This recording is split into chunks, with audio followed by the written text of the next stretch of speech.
Well. I guess it should have already been obvious through the promotional image, and especially the footage we got during the Afterlife music video that stole the gunflip idea from my Ebony and Ivory critique, but looks like Netflix DMC is well underway to build a respectable chunk of episodes for itself before we have any hopes of seeing a new game be announced after all. So allow me, in my infinite wisdom, to examine this trailer for all its juicy details. I like Lady's little hat. If Season 1 was Captain Commando, and Season 2 adds Jill Valentine to the mix, I'm hoping in the next one we get to see her in Amaterasu paint, before she pulls out the Chun-Li bracelets. Oh, or I guess those might be going to Dante instead. Anyone remember this image? I kind of forgot about it in the heat of discussing Season 1, but seeing this amongst the concept art honestly contributed to me expecting a whole different type of pacing to what we ended up getting.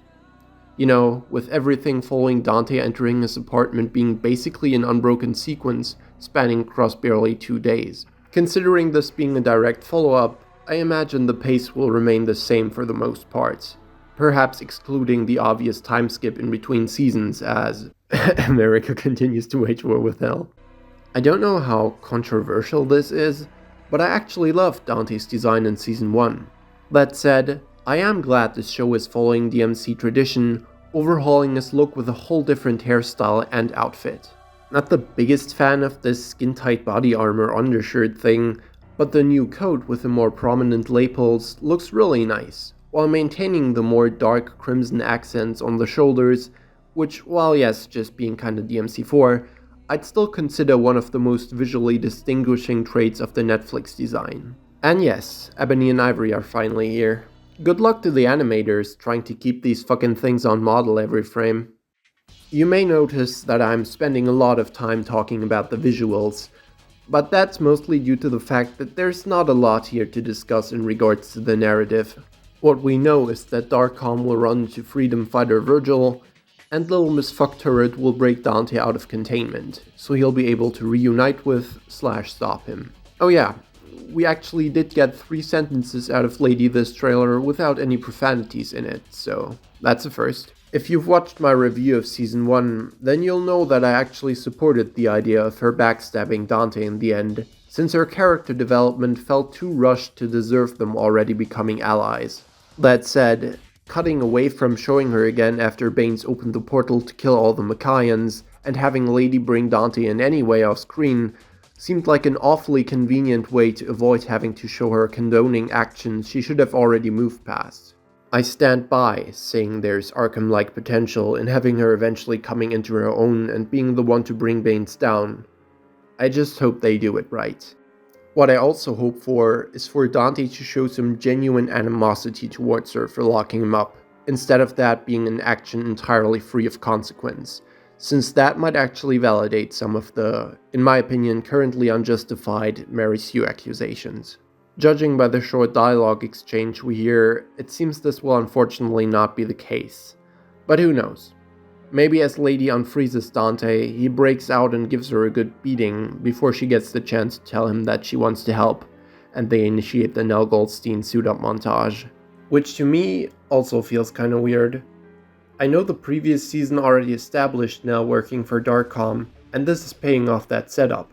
But Dante becoming the lapdog of a presidential-funded military firm doesn't suit his vibe, or DMC's appeal. With the same honestly still going for this whole scenario that the finale of last season left us with in general. I seriously can't imagine them making Dante work for fucking Arius of all people for long though, so hopefully he goes rogue sooner than later. Just as long as it isn't to switch sides and make that one Adi tweet about Mundus being a misunderstood hero come true. And Virgil, well, there still isn't much to say.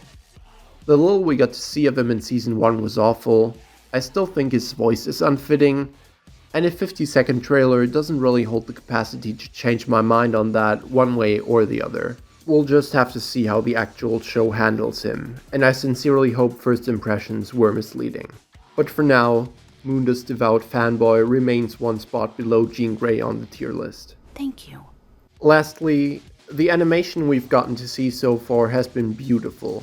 with Dante's Gankata shenanigans and Virgil's fight against Darkon promising to give us some stunning sequences once more. I just hope that this time around they do a better job at maintaining that quality throughout all the episodes, instead of front-loading it to mostly just the first two. But yeah, that's all I have to say for now. I don't know whether I plan to cover each and everything as it releases, since it can often become redundant by the time the actual show comes out, but when watching the trailer I felt a sudden spark of motivation and decided I should capitalize on it, since all the other scripts I'm currently working on have been giving me a ton of trouble for some reason. I'm still planning to make a video on the Punishing Grey Raven collab, but my thoughts on that have sprouted out to such an extent that I either make like a short little thing saying nothing of value, or a 50-minute review.